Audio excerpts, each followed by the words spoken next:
Bismillahirrahmanirrahim. Assalamualaikum warahmatullahi wabarakatuh. Waalaikumsalam warahmatullahi wabarakatuh. Bismillahirrahmanirrahim. Alhamdulillahi rabbil alamin. Wassalatu wassalamu ala ashrafil anbiya'i wal mursalin. Sayyidina wa maulana Muhammadin wa ala alihi wa ashabihil mujahidin at-tahirin. Amma ba'du, subhanaka la ilma lana illa ma 'allamtana innaka antal alimul hakim. La haula wa la quwwata illa billahil aliyyil azim. Saudara-saudara kaum muslimin, terutama adik-adik para remaja dan pemuda yang saya cintai. Apabila seseorang akan membangun rumah, tentu saja dia akan mengadakan beberapa pilihan. Sejak dari memilih lokasi di mana rumah itu akan didirikan, sampai kepada menentukan bahan-bahan kualitas yang akan dipakainya, sampai kemudian kepada wujud dan bentuk rumah yang akan ditinggalinya. Demikianlah bahwa untuk membangun sebuah rumah yang hanya untuk menaungi kehidupan di dunia ini, kita mengadakan berbagai macam pilihan. Apalagi kalau kita akan membangun sebuah rumah tangga yang kita harapkan tidak hanya akan menaungi kehidupan di dunia ini, tidak hanya untuk kepentingan kita saja, tetapi juga untuk kepentingan anak cucu kita di belakang hari, termasuk sampai kepada hari akhirat nanti. Oleh karena itu, pada pertemuan kali ini, saya hanya ingin khusus berbicara kepada adik-adik remaja dan para pemuda, bagaimana sebaiknya memilih jodoh menurut ajaran agama Islam. Dalam Al-Quran, Allah subhanahu wa ta'ala menjelaskan, Zuyyina linnasi hubbus syahawati minan nisa, bahwa manusia apapun jenisnya, asal dia bernama manusia, dihiasi dengan perasaan cinta kepada perempuan. Jadi sejak dahulunya secara fitrah laki-laki senang kepada perempuan, sebagaimana perempuan pun senang kepada laki-laki. Dihiasi rasa cinta ini dalam kehidupan manusia. Dan oleh karena adanya rasa cinta, berkembanglah segala macam persoalan. Sehingga seorang ahli cinta pernah berkata, cinta adalah 5 huruf yang membuat persoalan tidak akan pernah selesai. 5 huruf yang membuat persoalan tidak akan pernah selesai-selesai. Tetapi dalam kehidupan sehari-hari sering kita saksikan bahwa cinta ini bisa mendorong, memberikan motivasi yang baik, dan cinta ini pun bisa juga memberikan dorongan yang tidak baik. Oleh karenanya, apabila cinta itu ibarat setetes embun yang jatuh di bumi yang subur, akan tumbuhlah di atasnya aneka ragam bunga-bungaan yang harum semerbak, indah mewangi, sedap dipandang orang, menebarkan rasa aman, damai, sentosa, dan begitu selanjutnya. Tapi jika cinta itu jatuh di hati yang gersang dan tandus, tidak ada yang akan dapat tumbuh di sana selain sirih memanjat batu, kuning daunnya, lemah gagangnya. Maka cinta yang semacam itu tidak akan memberikan dorongan positif kepada seseorang di dalam kehidupannya. Maka lebih dahulu kita akan membicarakan cinta dalam artian yang positif ini, untuk nanti sampai kepada perempuan yang bagaimana yang harus kita cintai, atau laki-laki yang bagaimana yang harus dicintai oleh seorang perempuan. Saudara hadirin yang saya hormati, cinta dalam artian yang positif, pertama, dia selalu mendatangkan keindahan. Yang kedua, cinta itu memberikan energi atau semangat untuk berjuang. Dan yang ketiga, cinta itu selalu membawa resiko dalam bentuk pengorbanan. Maka cinta yang positif pertama melahirkan keindahan. Disinilah orang memerlukan filter atau saringan. Sebab keindahan yang didasarkan karena cinta itu merupakan satu keindahan yang relatif saja. Boleh jadi karena indah orang jadi cinta, boleh juga jadi karena cinta segala sesuatu terasa jadi indah. Namun bagaimanapun juga, kalau hati sudah diliputi oleh rasa cinta, segalanya akan terasa menjadi indah. Cinta itu adalah keindahan. Yang kedua, cinta itu energi, melahirkan dorongan dan semangat. Yang lemah bisa menjadi kuat, yang takut bisa menjadi berani, yang jauh jadi terasa dekat. Itu semua karena dorongan cinta. Dan dari energi ini lahirlah yang ketiga, bahwa cinta adalah pengorbanan.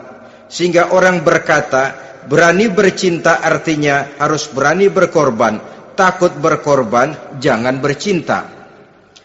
Kalau cinta ini kita salurkan kepada nilai-nilai agama umpamanya, yang pertama, cinta mendatangkan keindahan.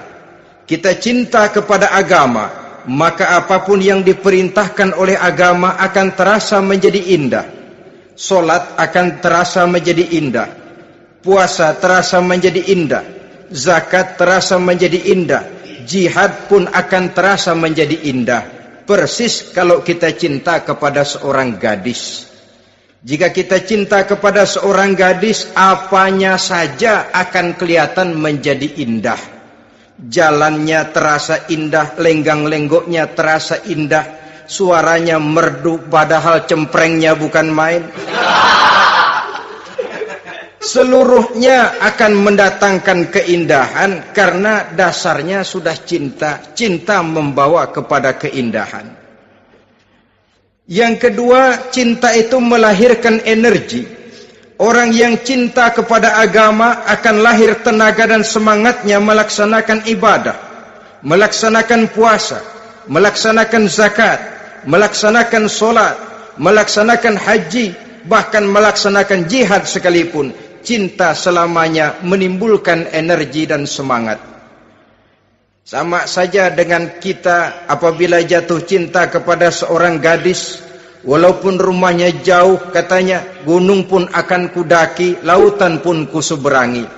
Untuk apa itu? Untuk menemui apa yang kita cintai. Cinta selamanya melahirkan energi. Capek tidak terasa, lelah tidak terasa, semuanya tertutup oleh keindahan yang bernama cinta. Lalu yang ketiga, cinta membawa pengorbanan. Apabila kita cinta kepada agama, maka pengorbanan terhadap apapun yang diminta oleh agama, baik itu pengorbanan waktu, tenaga, pikiran, harta, bahkan pengorbanan nyawa sekalipun, kita tidak akan berat melaksanakannya karena cinta kita kepada agama yang kita anut ini. Demikian juga cinta kita kepada seorang perempuan akan membuat kita rela berkorban. Apapun yang dia minta, jangankan kita tidak mampu, jangankan kita mampu, kita tidak mampu sekalipun, kita masih berusaha untuk mampu guna memenuhi tuntutan si buah hati belahan jantung. Kadang-kadang malam minggu si doi ngajak nonton. Umpamanya duit tidak ada, gajian belum, kerja enggak.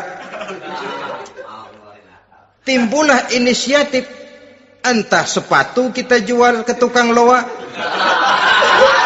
entah celana mampir dulu ke tempat lain. Yang penting kita berkorban untuk memenuhi permintaan si buah hati belahan jantung.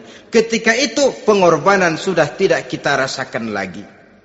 Bahkan pengorbanan yang paling pedih sekalipun, dalam gurau, dalam bercanda misalnya, dicubit kita oleh kekasih kita, pedih bukan main, terkelupas kulit, mengalir darah.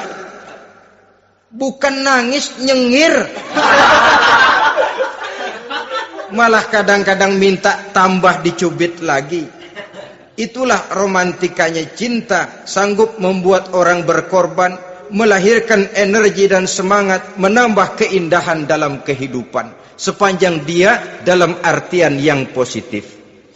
Kalau demikian masalahnya, di dunia yang penuh dengan perbenturan nilai sekarang ini, orang sering salah jalan bagaimana memilih jodoh untuk membangun rumah tangga yang bahagia.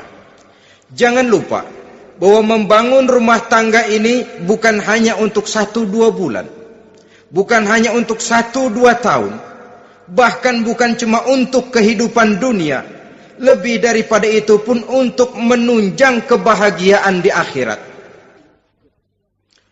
Oleh karenanya, memilih jodoh bukan satu hal yang mudah, bukan satu hal yang bisa dilaksanakan sambil lalu, tetapi memerlukan penelitian, memerlukan pengamatan yang mendalam. Apa petunjuk agama tentang itu? Dengan kata lain, bagaimana seharusnya seseorang memilih jodoh dalam kehidupannya? Ini tentu saja sumbangan moral buat adik-adik remaja dan para pemuda yang lagi kebingungan memilih jodoh, atau barangkali buat bapak-bapak yang kepengen nambah lagi.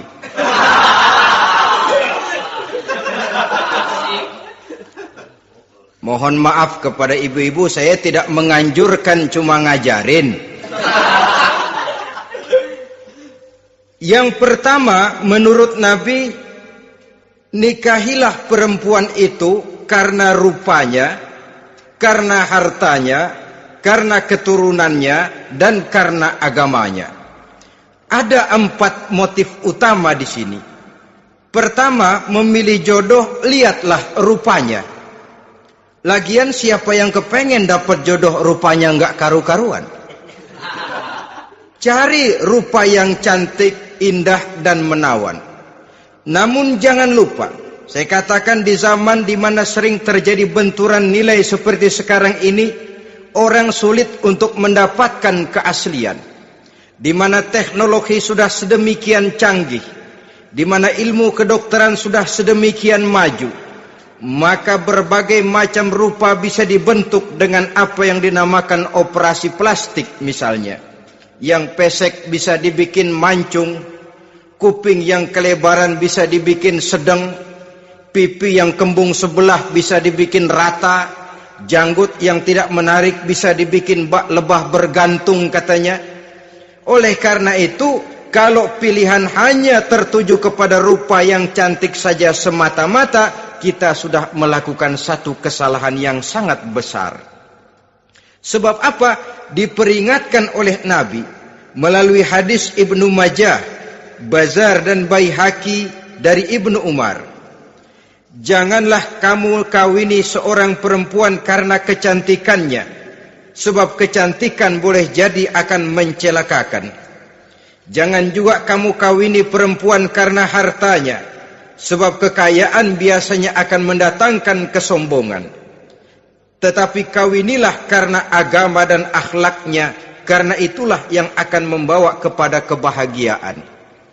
Saudara-saudara kaum muslimin, terutama adik-adik remaja dan para pemuda, dikala usia puber, apalagi mata baru terbuka, awal balik namanya, remaja sering kehilangan filter. Pokoknya asal ngelihat rupa yang sudah lemot, denok, geboy,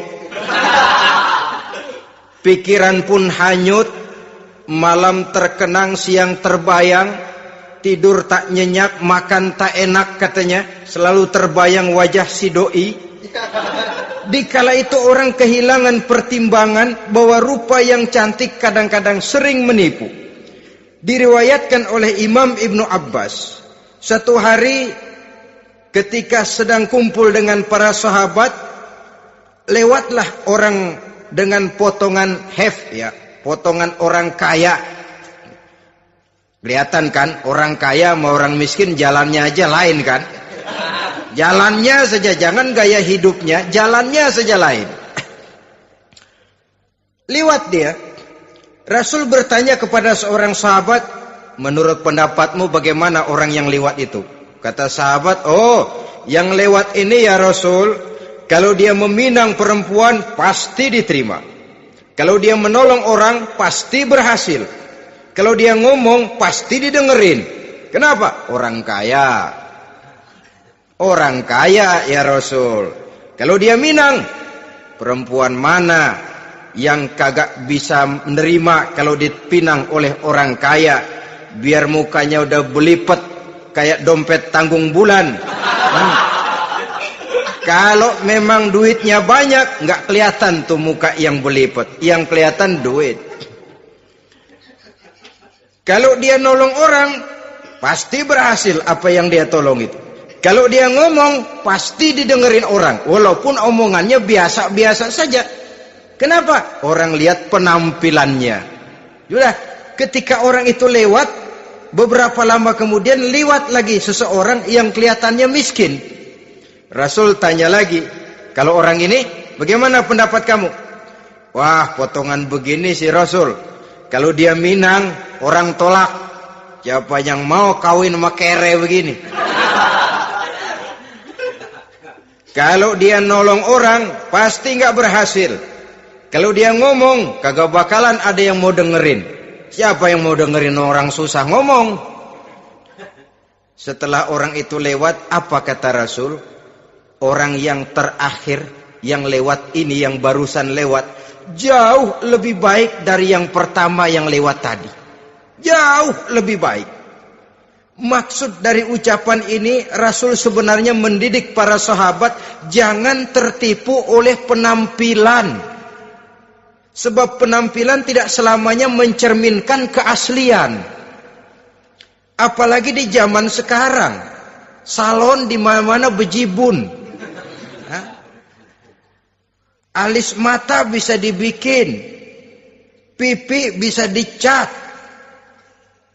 Yang pinggir kuning, yang tengah merah, di sebelah merah ada yang kehitam-hitaman, persis orang kepentok tiang listrik.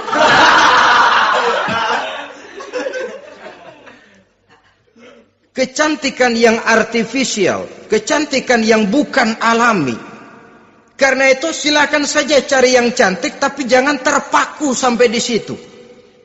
Sebab kecantikan di samping dia mudah berubah oleh pergeseran masa dan pertukaran waktu, ternyata penampilan tidak selamanya mencerminkan keaslian. Lain hari seorang sahabat pernah mengadu, "Ya Rasul, ada apa? Inna imraati la turaddu yadul lamis." Ya Rasul, istri saya tidak pernah menolak tangan orang laki yang menjamahnya, mengajak salaman kepadanya. Apa jawab Rasul? Ceraiin aja. Tapi hati saya berat ya Rasul, saya cinta betul sama dia. Ya kalau hatimu berat, jaga dia baik-baik. Nah, dari riwayat ringkas ini kita ambil satu perbandingan. Memang punya istri berwajah cantik itu kadang-kadang si malakama kalau imannya tidak kuat. Si malakama. Kita diemin aja, binal, makan hati, nggak aman, nggak tentram. Jangan-jangan saya berangkat ke kantor, dia ngompreng.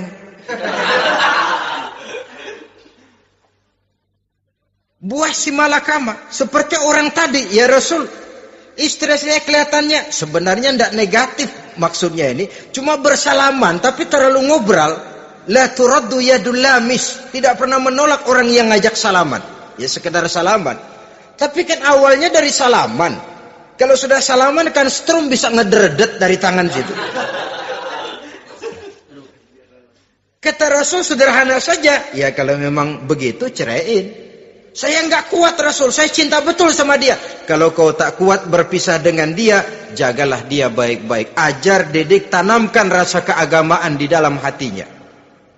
Saudara-saudara kaum muslimin, jadi rupa yang cantik tanpa didasari oleh nilai-nilai agama akan membuat seorang suami di rumah tangganya seperti si malakama.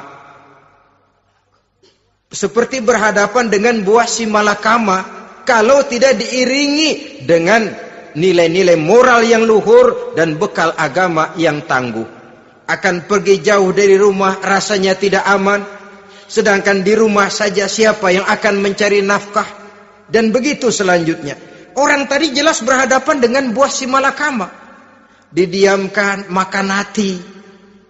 Sebab, maaf, kalau seorang suami sudah tidak punya rasa cemburu terhadap istrinya, itu kan yang disebut dayus.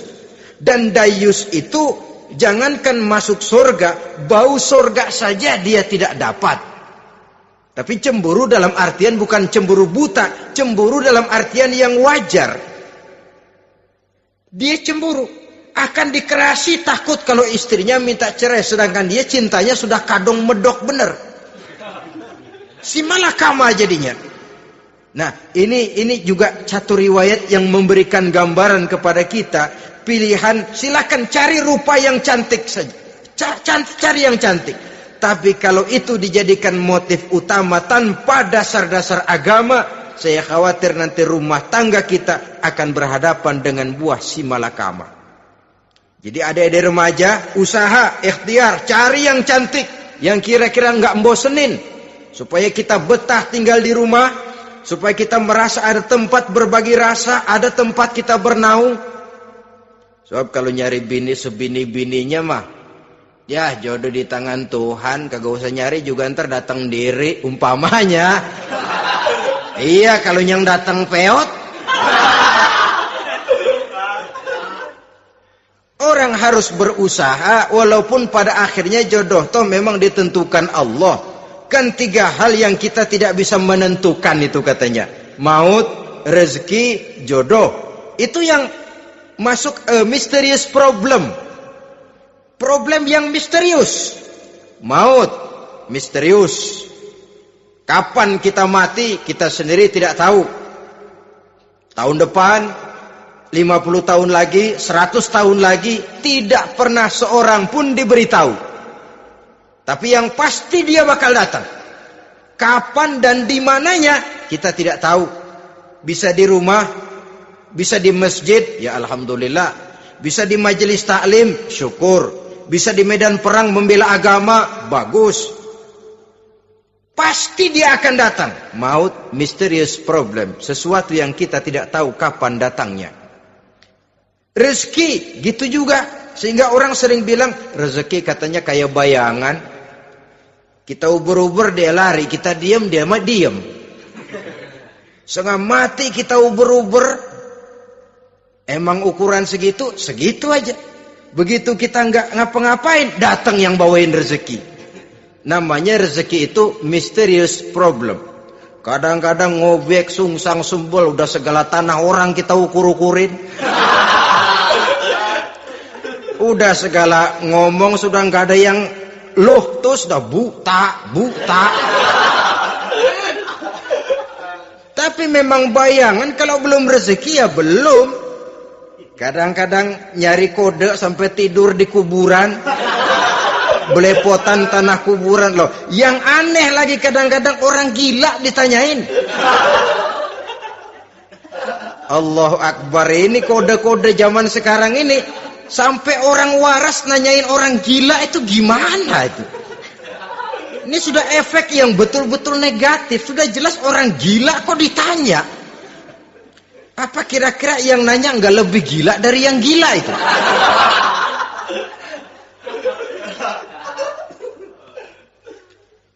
Saudara-saudara kaum muslimin, terutama adik-adik remaja dan para pemuda, jadi silakan saja cari rupa yang cantik, karena dia akan jadi tautan hati, buah hati belahan jantung, tempat kita berbagi rasa, tempat kita pulang dan tinggal di rumah tangga kita. Tapi hendaknya kecantikan rupa itu diiringi juga dengan kecantikan budi. Karena itu cari rupa yang cantik. Ini pilihan utama. Yang kedua, kata Nabi, harta, cari yang kaya.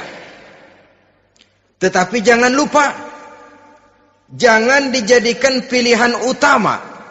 Karena kekayaan sering mendatangkan kesombongan. Apalagi kalau seorang pemuda mendapat istri orang kaya. Hidupnya dimodali oleh istrinya. Maka biasanya wibawanya sebagai seorang suami akan hilang. Akhirnya komando di tangan istri. Dikala itulah suami tidak lebih daripada prajurit yang taat kepada komando istrinya. Padahal menurut konsep Quran, ar-rijalu qawwamuna 'alan nisa, laki-laki diciptakan sebagai pembimbing bagi perempuan. Kalau nanti suatu saat terjadi benturan, sedangkan modal diberikan oleh istri, terjadilah pengungkitan. Kata istrinya apa? Lu jangan bertingkah, lu kan kawin sama gue modal lu kolor doang.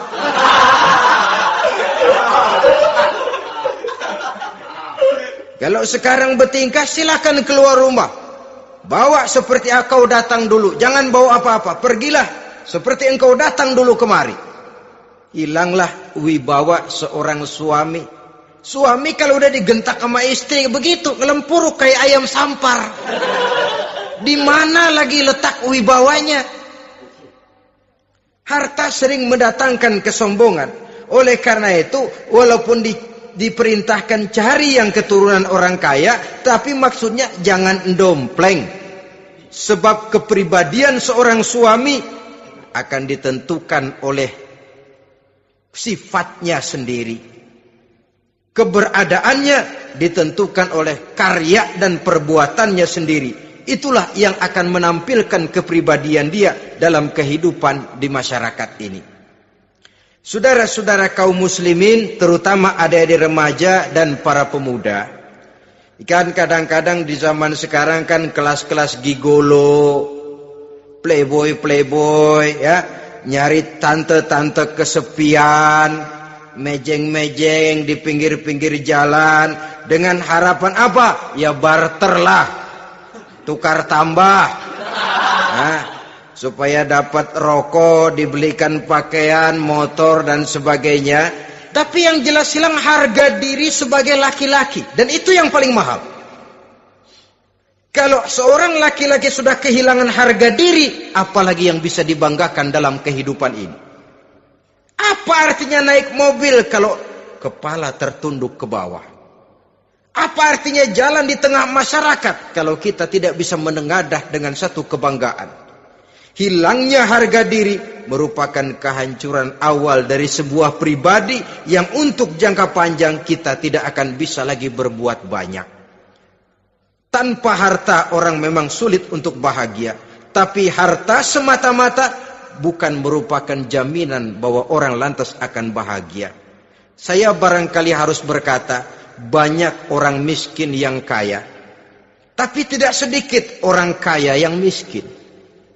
Saya ulangi ini, banyak orang miskin yang kaya, tetapi tidak sedikit orang kaya yang miskin.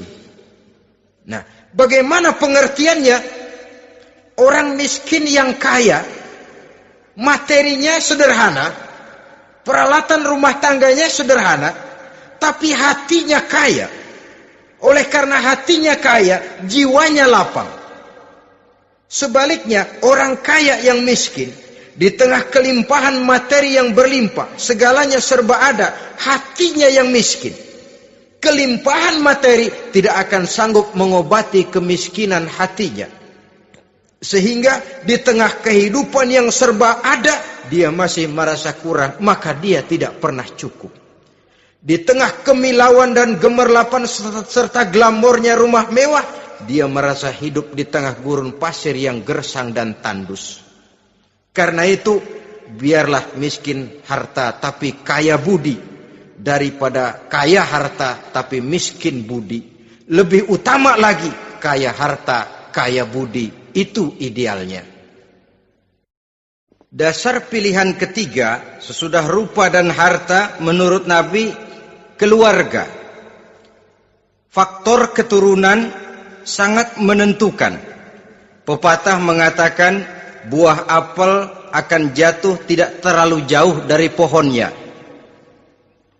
Biasanya kalau bapak kalong anak kampret, bapak nyolong anak nyopet. Itu fotokopi. Saudara-saudara, sungguh pun demikian, faktor keluarga bukan merupakan yang paling dominan, karena segalanya memang bergantung kepada hidayah dari Allah Subhanahu wa ta'ala. Kalau hidayah datang, bisa saja anak maling bisa jadi kiai. Kalau hidayah datang, bisa saja anak nabi malah ikut bersama orang-orang kafir. Pada akhirnya orang mau besar atau tidak bukan dengan jalan menyempeng kepada keturunan orang lain, tapi ditentukan oleh kepribadian dirinya sendiri. Tidak bisa kita menjadi besar dengan menyebut kebesaran orang lain. Itu sebabnya dicontohkan oleh Imam Ali pada saat beliau berkata, "Laisal fata may yaqulu kana abi, walakinnal fata may yaquluha anadha." Anak muda yang gentleman adalah anak muda yang berani berkata, "Inilah saya."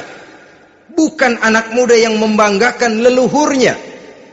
Ini kan zaman sekarang ini lagi ngetop-ngetopnya lagu-lagu cengeng katanya. Sebenarnya menurut saya bukan cuma lagu cengeng yang jadi masalah. Lagu cengeng cuma satu efek dari sikap yang lebih utama dari itu, yaitu mental cengeng. Kalau mental sudah cengeng, apapun yang kita lakukan akan jadi cengeng. Tidak cuma lagu, kebudayaan yang lahir akan kebudayaan cengeng. Jadi pengusaha cengeng. Jadi pejabat cengeng. Jadi kiai cengeng. Kenapa? Mental cengeng. Di antara mental cengeng itu apa? Mengandalkan fasilitas atasan. Kalau tidak ada fasilitas dari atas, lantas tidak bisa berbuat apa-apa, cengeng. Menjadi besar bukan karena karier pribadi, tapi karena nasib katrolan. Itu pun termasuk mental cengeng. Sedikit gagal, bagaimana sedikit jalan buntu, sedikit deadlock, lu ngapain lu melulu? Saudara hadirin yang saya hormati, jadi lebih penting dari sekedar lagu-lagu cengeng, saya malah lebih suka bicara mental cengeng ini. Mental yang cepat putus asa. Mental yang tidak mau mengeluarkan usaha maksimal. Mental yang hanya mengandalkan fasilitas. Sedangkan pribadinya tidak lebih daripada pribadi sumuhun dawuh, pribadi kulon nuwun, pribadi kumaha juragan wae, pribadi oke bos, pribadi asal bapak senang. Bukankah itu semua merupakan cermin dari mental-mental yang cengeng, yang untuk jangka panjang tidak akan pernah menguntungkan daripada pembangunan bangsa dan negara yang kita cintai ini. Seseorang mau besar atau tidak bukan dengan jalan menyempeng kepada kebesaran orang lain. Bahkan Syauqi dalam sebaik syairnya yang lebih tegas mengatakan, wa syarrun nasi zu khumulin iza fakhartahum zakarul jaduda wa syarrun nasi wa khairun nasi zu syarafin qadimin aqama li nafsihi syarafan jadida. Generasi yang paling jelek adalah generasi pemalas. Kalau kelihatan orang lain lebih hebat dari dia, disebut-sebutnya kebesaran nenek moyangnya. Dia sendiri nggak punya prestasi apa-apa. Kerjanya cuma ngandeli babe. Kerjanya cuma menggelayuti fasilitas orang tuanya. Tanpa itu, dia tidak akan punya nilai dan harga sama sekali. Ini generasi paling jelek. Kalau orang lain kelihatan lebih hebat, dia sebut nenek moyangnya. Lo sih belum apa-apa lo, baru kopral lo. Engkong gua no, komandan Hansip. Engkongnya yang disebutin. Dia sendiri tidak punya prestasi apa-apa.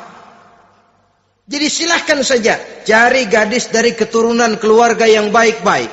Tapi jangan jadikan tendensi utama, jangan dengan niat untuk menyempeng kepada kebesarannya. Tapi paling tidak dengan niat agar mudah-mudahan dari benih yang baik ini akan lahir keturunan-keturunan yang baik pada akhirnya nanti. Itu yang kita harapkan. Bukan lalu dengan pertimbangan, weh, mertua gue bos nih, kali aja begitu gue kawin dia mampus. Ini semua warisan kan jatuh kemari semua. Kalau itu niatnya sudah jelas salah. Kita mencari perempuan dengan keturunan-keturunan yang baik dengan berharap agar anak-anak kita nanti yang akan merupakan benih cucunya akan melahirkan kebaikan-kebaikan seperti leluhurnya dulu. Saudara, pilihan yang keempat kata Nabi, agama. Ini yang paling inti. Kenapa? Agama itu motivasinya moral. Di sini segalanya ditentukan. Rupa yang baik, harta yang banyak, keluarga yang luhur. Kalau sudah dilandasi oleh agama yang rapuh, bahkan tidak beragama sama sekali, ketiga hal di atas tadi hanya akan mendatangkan malapetaka.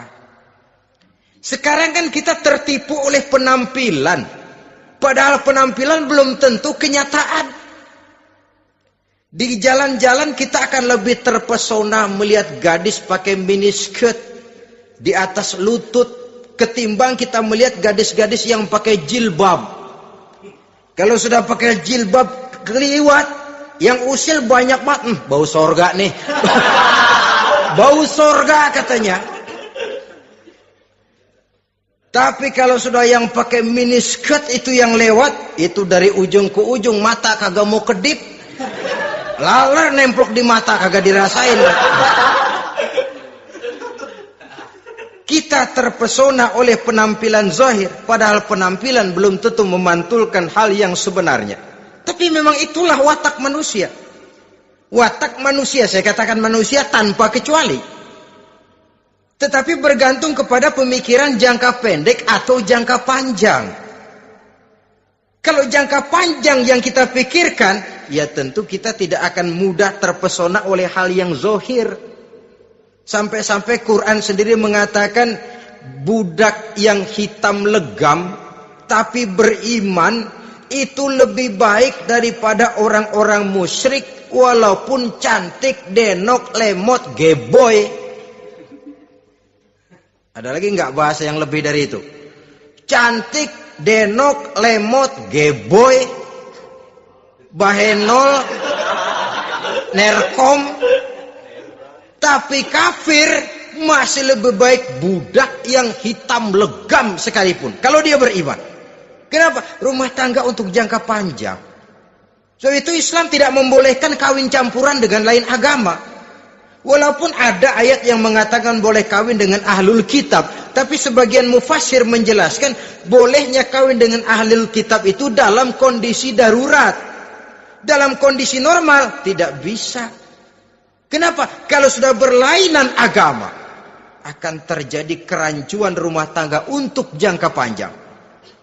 Bagaimana membina dalam keharmonisan di rumah tangga? Bagaimana nasib anak-anak nanti?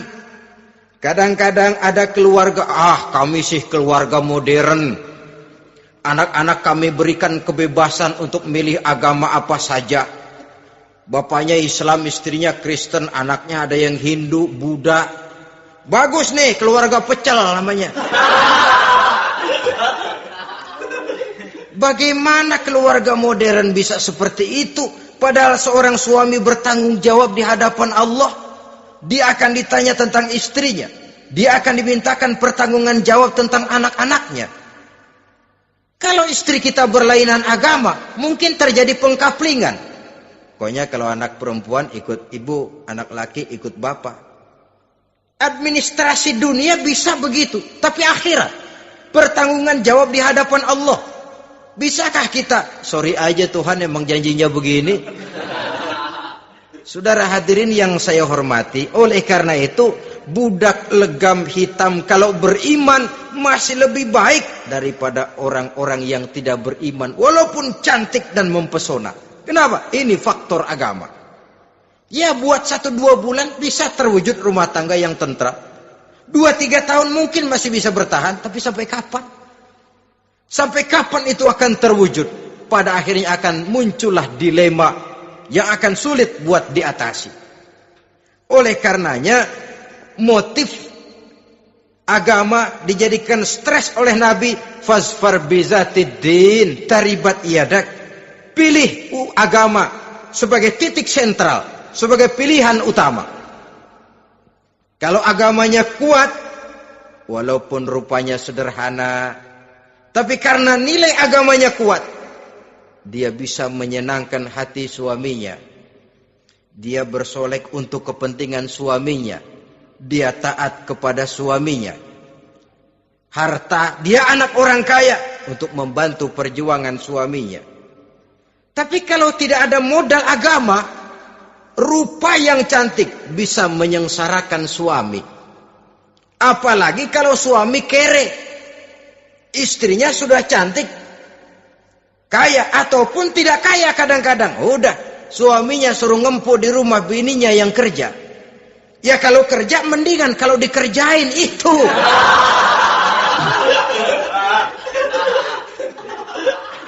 Itu yang repot. Saudara hadirin yang saya hormati, dan ini bukan 1-2 kasus. Alangkah malangnya kalau sudah terkena hal seperti itu. Akhirnya seperti pengaduan sahabat kepada Rasul tadi. Mau diceraiin, cinta saya udah medok benar Rasul. Enggak diceraiin, hati saya ngebet, pegel. Si malakama akhirnya. Jadi oleh karenanya agama. Kalau dia cantik, walaupun miskin, agamanya kuat, dia bisa memelihara kehormatan diri. Dia kaya, agamanya kuat, hartanya disalurkan di jalan Allah. Karena itu, agama jadikan pilihan utama. Dan ukuran agama itu bukan cuma jilbab loh. Ya kadang-kadang ada juga yang jilbabnya nggak pernah lepas, tapi kadang-kadang akhlaknya lebih binal dari yang kribo. Ada cuma sekedar kamuflase saja, itu pun penampilan, sekedar penampilan saja. Cuma dari segi aurat ya memang lebih baik dan lebih utama, dan saya kira lebih mengundang penasaran toh. Duren kalau udah dibuka kan kelihatan isinya, emang udah begitu, udah. Tapi kalau masih rapat, itu yang rasanya kita pengen buka. Timbul tantangan, gue pengen tahu isinya. Rasanya juga begitu. Sama saja dengan baju, kalau dibungkus rapat di plastik, ditaruh di etalase, adanya di toko mau serba ada, tahu kita barang mahal nih. Biar punya duit, kita mau nawar ragu-ragu, takut nggak cukup. Tapi kalau barang sudah dibuka di jalanan, diobral di pinggir jalan, murahan, 1.003 masih dicampur odol.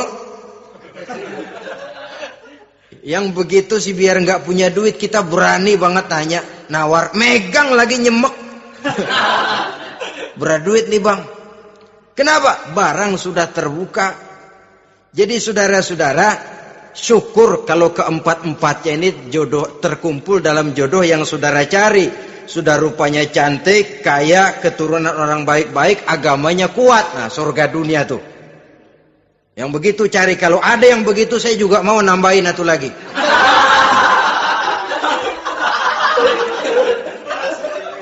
Tapi yang kumpul keempat-empatnya ini terus terang saja langka. Makhluk langka ini. Kadang-kadang cantik, kaya, keluarganya hebat, agamanya nol, akhlaknya kayak setan. Tapi yang paling celaka kalau empat-empatnya kagak ada.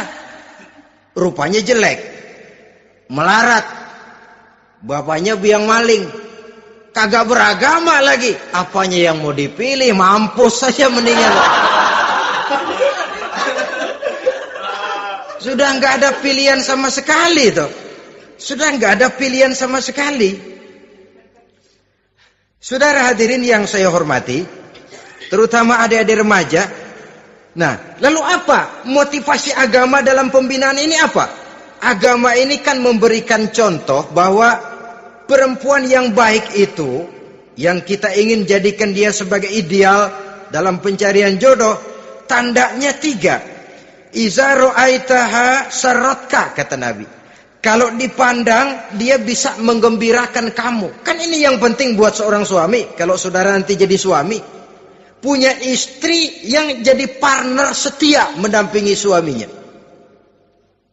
Kalau dilihat nggak bosenin. Kenapa? Dia berdandan untuk nyenangin hati suaminya. Nggak bosenin. Kan kadang-kadang ada bini kalau kita pulang demek aja fotonya.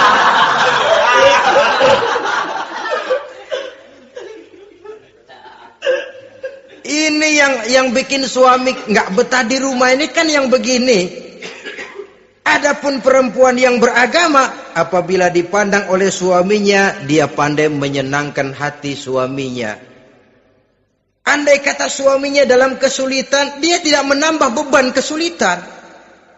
Paling tidak dia bisa memberikan satu bantuan moral. Bantuan moral untuk mengurangi beban kesulitan daripada suaminya.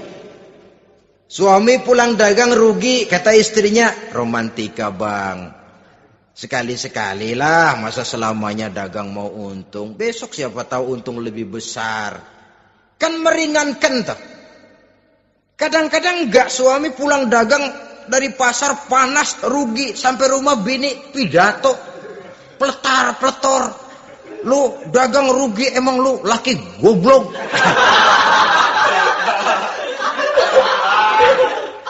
Sudahlah di pasar rugi, di rumah digoblok-goblokin. Ini nanti kena penyakit broken home yang begini ini. Padahal kesuksesan di kantor, kesuksesan di pasar, kesuksesan di medan tugas selalu dimulai dari kesuksesan dan ketenangan dari rumah tangga. Dia berhias untuk kepentingan suaminya, tidak terlalu berlebihan, dan suaminya pun pandai menghargai istrinya dengan kata-kata yang menimbulkan gairah dan semangat. Melihat istrinya bersorak, kamu makin cantik saja. Jangan juga kadang-kadang suami ketus. Ngelihat pulang kantor, lihat suaminya, istrinya dandan rapi. Tumben lu mau bekasin apa? Mau bekasin katanya. Artinya apa ini? Pandai mengembirakan, bisa tenggang rasa, bisa berbagi rasa. Sehingga suami merasa ada tempat dia bertukar pikiran. Ada tempat dia membicarakan persoalan. Dialog dalam kehidupan berumah tangga itu sangat diperlukan. Iza ra'aitaha sarratka, kalau dipandang dia sanggup mengembirakan kamu. Dikasih uang 500 senyum, 5.000 pun ketawa. Menggembirakan. Dia bisa taruh kata hatinya kesel, tapi mulutnya senyum. Nah ini yang sulit ini. Senyum tapi kesel, kesel tapi senyum. Kadang-kadang istri itu kan kalau sudah kesel, suami pulang nggak bisa dia menyembunyikan kekesalannya. Dari jauh suami sudah lihat ini yang nyambut, ini bemo ini. Udah monyong, serem. Saudara hadirin yang saya hormati, yang kedua, bila diperintah dia taat. Ini pengaruh agama. Sehingga Nabi mengatakan, "Lau amartu li ahadin ayyasjuda ila ghairiha, la amartul mar'ata litasjuda ila zawjiha likibari haqqihi 'alaiha." Andai kata saja boleh aku memerintahkan manusia untuk sujud kepada sesama manusia, pastilah aku perintahkan perempuan untuk sujud kepada suaminya. Kenapa? Karena besar hak suaminya kepada dirinya. Untung sujud kepada manusia tidak boleh. Andai kata boleh, perempuan disuruh sujud sama suaminya. Ini tidak perlu sampai sujud, cium tangan saja minta ridho suami. Kadang-kadang perempuan sekarang berat. Paling banter setahun sekali lebaran doang. Laki pulang sembahyang tubruk, cium tangan, minta redo, nangis segala macam. 3 hari habis lebaran, beras habis, monyong aja lagi.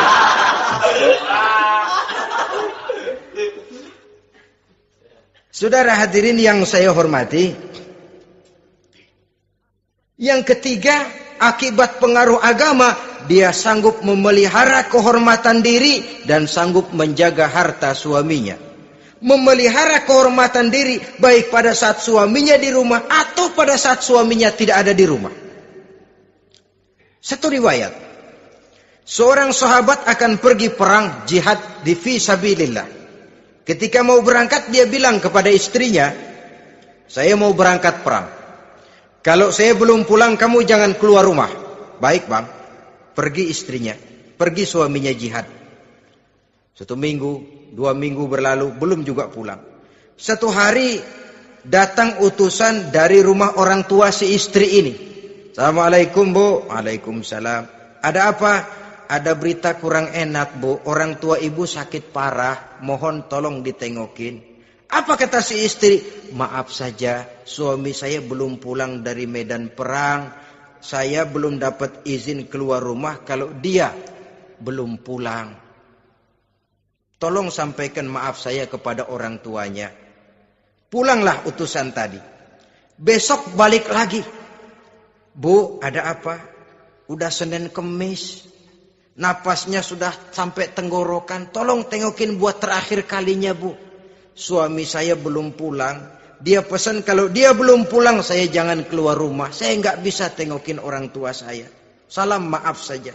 Pulang utusan itu. Besok balik lagi. Bagaimana? Sudah meninggal bu. Mau dikubur. Tengokinlah buat terakhir kalinya. Suami saya belum pulang. Saya belum berani keluar rumah kalau suami saya belum pulang. Itu janji saya sama suami saya. Pulanglah utusan ini ngadu kepada Rasulullah sallallahu alaihi wasallam. Ya Rasul, ini perempuan kelewatan benar. Dari orang tuanya sakit sampai sekarat sampai mati sampai dikuburin dia nggak nengokin. Memangnya kenapa? Suaminya katanya pergi jihad dan suaminya tidak mengizinkan dia keluar rumah kalau si suami belum pulang.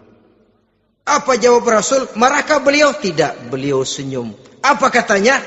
Dosa orang tua yang meninggal ini telah diampuni oleh Allah karena dia punya anak perempuan yang begitu taat kepada suaminya. Allahu Akbar. Dosa orang tua yang sudah meninggal itu diampuni oleh Allah karena dia punya anak perempuan yang begitu taat kepada suaminya. Ketaatannya kepada suaminya menyebabkan dosa orang tuanya diampuni oleh Allah Subhanahu wa taala. Suami pergi jihad, orang tua sakit keras, tidak berani dia keluar rumah. Itu tandanya bisa menjaga kehormatan diri. Kalaupun satu saat suaminya manggil, bu, tolong ambilin uang di dompet. Dompetnya dibawa, bang, ambil saja sendirilah, nanti salah ambil lagi saya. Kadang-kadang enggak, suaminya pergi mandi, dompet berantakan. Saudara hadirin yang saya hormati, ini motivasi agama. Jadi kecantikan zahir yang diimbangi dengan kecantikan batin oleh karena pengaruh agama tadi. Kalau sudah kemari, orang tidak perlu mikir-mikir operasi plastik, bikin yang pesek jadi mancung supaya orang tertarik, bikin belakang yang kurus jadi menarik. Tidak. Orang tidak perlu lagi pakai susuk-susukan, dipasang di bibir supaya kalau senyum orang gempor, supaya kalau ngomong orang percaya, dipakai di kuping supaya macam-macam. Tidak perlu lagi pakai jampa-jampe, pelet-peletan supaya kalau diludahin orang ngikut. Nggak perlu lagi. Kenapa? Cinta itu nature, sesuatu yang alamiah, yang tidak bisa dipaksakan. Dia kudrati, karunia dari Allah. Tidak bisa cinta dipaksakan. Kalaupun bisa, dengan ilmu pelet, oh saudara bisa membuat orang jatuh cinta, ya 2-3 hari, 4-50 hari. Kesananya, apa yang akan terjadi? Kelanggengan tidak akan pernah terwujudkan. Kenapa? Keterpaksaan yang akan timbul. Dalam kondisi semacam itu, rumah tangga tidak akan mengalami ketenangan dan ketentraman. Jadi biarkan cinta berjalan secara alamiah, karena dia memang alamiah. Saudara-saudara, nah sekarang kalau sudah ketemu nih, yang 4 tadi, rupa cantik, keturunan boleh, kaya lumayan, agama kuat. Apa yang harus kita cari? Apa yang harus kita lakukan? Apa pakai pepatah anak sekarang? Aku lihat, aku pikat, aku dapat, aku sikat, aku minggat. Bangsat.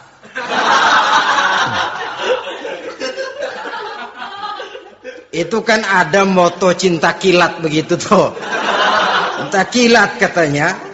Aku lihat, aku pikat, aku dapat, aku sikat, aku minggat. Bangsat. Atau kita harus hanyut dalam arus free love, free sex, summon living, eksperimen dulu? Tidak. Islam mengajurkan kalau memang seret, ini rasanya ini nih, mantap gue nih. Apa yang diajarkan oleh Islam selanjutnya?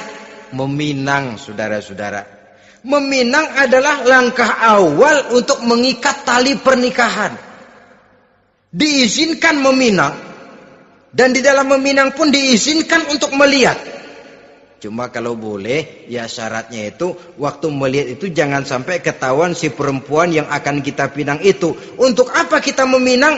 Pertama untuk yakin bahwa perempuan yang kita inginkan ini sudah kumpul syaratnya itu, tidak ada cacatnya.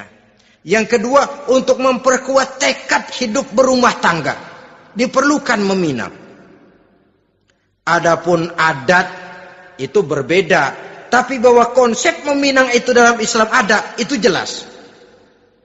Ya kalau mesti bawa pisang raja, pakai roti buaya, pakai martabak segede ban mobil truk segala macam, itu adat saja, ya. Tapi yang real meminang itu ada dalam Islam.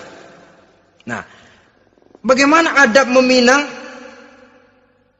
Setelah kita tahu anak ini cantiknya ya, keturunan baik, ya kekayaannya lumayan, agamanya kuat, pinanglah dia.